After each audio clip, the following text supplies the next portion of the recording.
कोल्हापूर जिल्ह्यात गॅस टंचाई पार्श्वभूमीवर प्रशासनाची बैठक. घरगुती गॅसचा 100% घरपोच पुरवठा करण्याचे आदेश.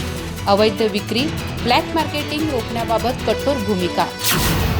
कोल्हापूर जिल्ह्यात घरगुती गॅस सिलेंडरच्या वाढत्या मागणीमुळे निर्माण झालेल्या अडचणींवर मात करण्यासाठी जिल्हाधिकारी अमोल एडगे यांच्या अध्यक्षतेखाली विविध संघटना आणि गॅस पुरवठादार कंपन्यांची बैठक पार पडली. या बैठकीत घरगुती गॅसचा 100% घरपोच पुरवठा करण्याचे कडक निर्देश देण्यात आले.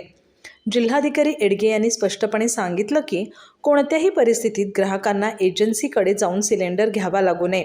घरपोच वितरणच सक्तीनं करावं.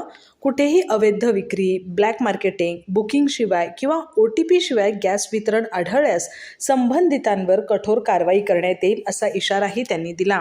गर्दी होणाऱ्या ठिकाणी पोलीस आणि पुरवठा विभागाच्या मदतीने नियंत्रण ठेवण्याच्या सूचनाही देण्यात आल्या.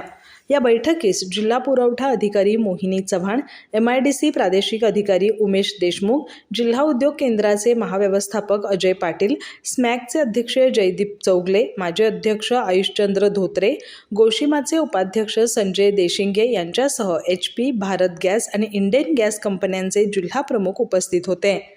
बैठकीत कंपन्यांनी घरगुती गॅसचा पुरवठा पूर्वपदावर येत असल्याचं सांगितलं. तसंच व्यावसायिक गॅसचा 20% पुरवठा सुरू झाल्याची माहिती देण्यात आली. औद्योगिक क्षेत्र, हॉटेल आणि रेस्टॉरंटसाठी उपलब्धतेनुसार गॅस वितरण करण्याचे निर्देश देण्यात आले.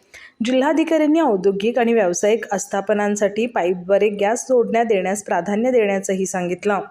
यासाठी महानगरपालिकांची समन्वय साधून आवश्यक परवानग्या देण्यात येतील असं त्यांनी स्पष्ट केलं. तसंच कामगार आणि परप्रांतीयांसाठी 5 किलोचे गॅस सिलेंडर उपलब्ध ठेवण्याच्या सूचनाही देण्यात आल्या.